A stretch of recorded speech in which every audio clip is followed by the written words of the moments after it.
Par l'onction qu'il accorde, Dieu s'expose, Dieu se compromet, Dieu se livre entre nos mains.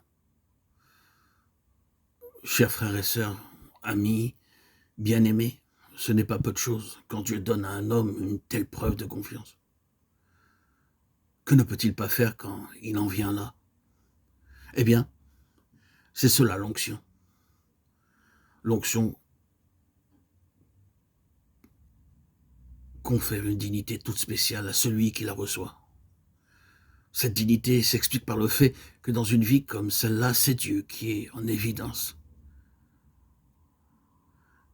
Nous sommes à l'arrière-plan. Il est là. Il a pris la première place. Et il est clair qu'une telle dignité, qui porte en elle quelque chose de Dieu, ne saurait mettre son empreinte sur une existence qui a sa dignité propre, son moi, son ego. Le vieil homme n'a pas sa place. Son honneur propre n'a plus lieu d'être et ne désire aucune considération. Dieu s'est établi en lui. L'être charnel a été vidé de lui-même.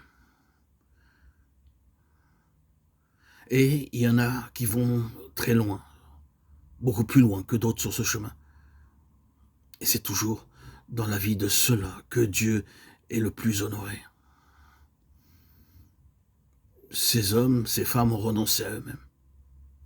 Et alors, quelle merveille, quel exemple de dignité. Relisez donc l'histoire, le plus humble des enfants de Dieu, le plus obscur de ses serviteurs, la plus faible de ses servantes revêtues de l'onction sainte ont obligé les grands de ce monde combien de fois à reconnaître qu'il y avait là quelque chose de plus grand qu'eux, quelque chose qui les dépassait, un impondérable qui commandait le respect et dont la présence échappait à toute explication naturelle.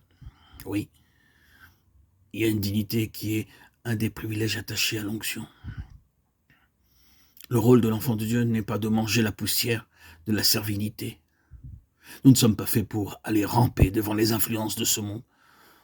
L'onction porte avec elle quelque chose qui parle de Dieu, une confiance, une assurance digne, tranquille. Ce n'est pas un esprit de supériorité ou de domination. Oh, loin de là.